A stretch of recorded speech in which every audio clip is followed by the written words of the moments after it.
Give the Chief Justice another round of applause, please. David, come here.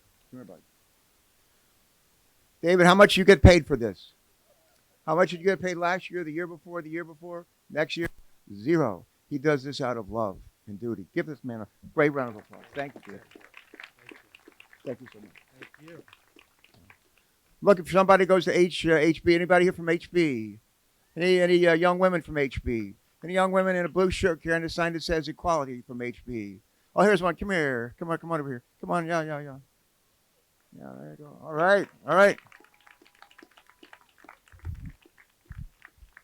Where do you go to school?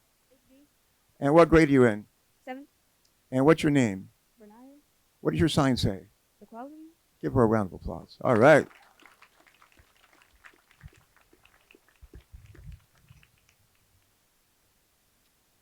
The Chief Justice is talking about the Constitution and what the Constitution says about equality. You go back even before that. We come to the Declaration of Independence, 1776, July 4th. All these things, to these truths be self-evident, and talks about the life, the liberty, the pursuit of happiness. And this is 1776, and that's what our nation was founded on: life, liberty, the pursuit of happiness. And it was a time when enormous numbers, millions of people in this country were slaves. They were not equal.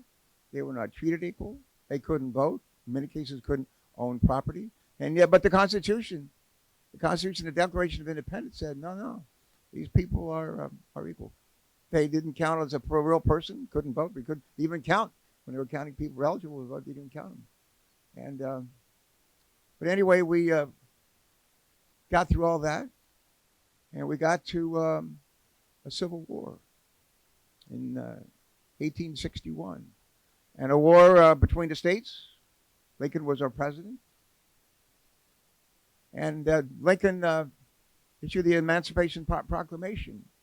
The North won the war. The slaves were free. Sort of. Because as soon as they were freed, I grew up in Danville, Virginia, the last capital of the Confederacy, right on the North Carolina border. As soon as the slaves were free, you know who emerged? Well, Jim Crow laws, the Klan. They killed people. Black people who just had the tenacity to say, well, I'm free now, I'm going to run for office. Well, a number of them were elected. But they were scared to death, intimidated, run out of town. In many cases, hung. And so despite the promise and the words in the Constitution and the Declaration of Independence, it really didn't work out that way, did it? For a whole lot of people.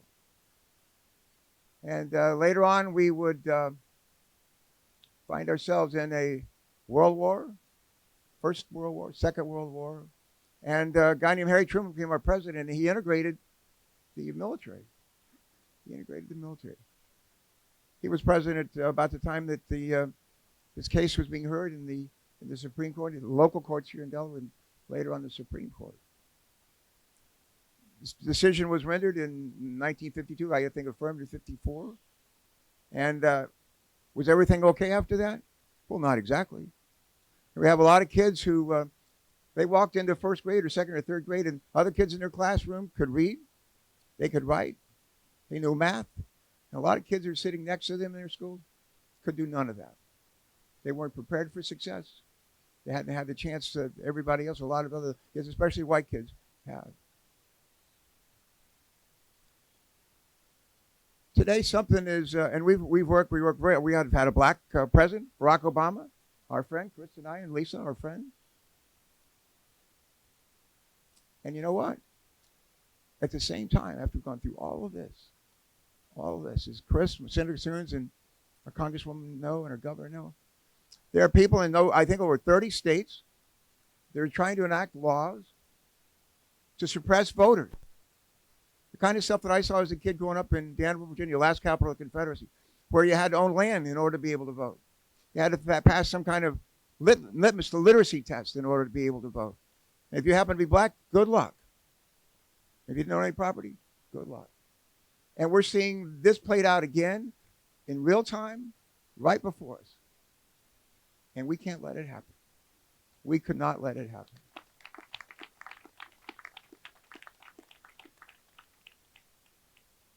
I love music. Music, as Chris and Lisa know, Governor, love music. Over the weekend, I said to Alexa, play Elton John. Alexa said, okay. And she played the great Elton John song, My Original Sin. You were my original sin. The original sin in this country, I believe, you may too, slavery. Slavery. And we are still battling through that original sin. Original sin. The key is just not to give up. Never give up. Never give up.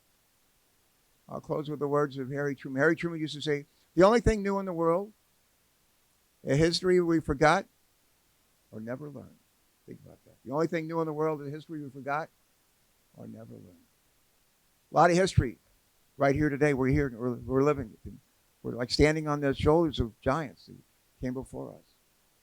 But just as your generation, my generation had a chance to make a difference, you guys, all of you, tigers, warriors, we need for you to be tigers and warriors and encourage your parents to follow your lead.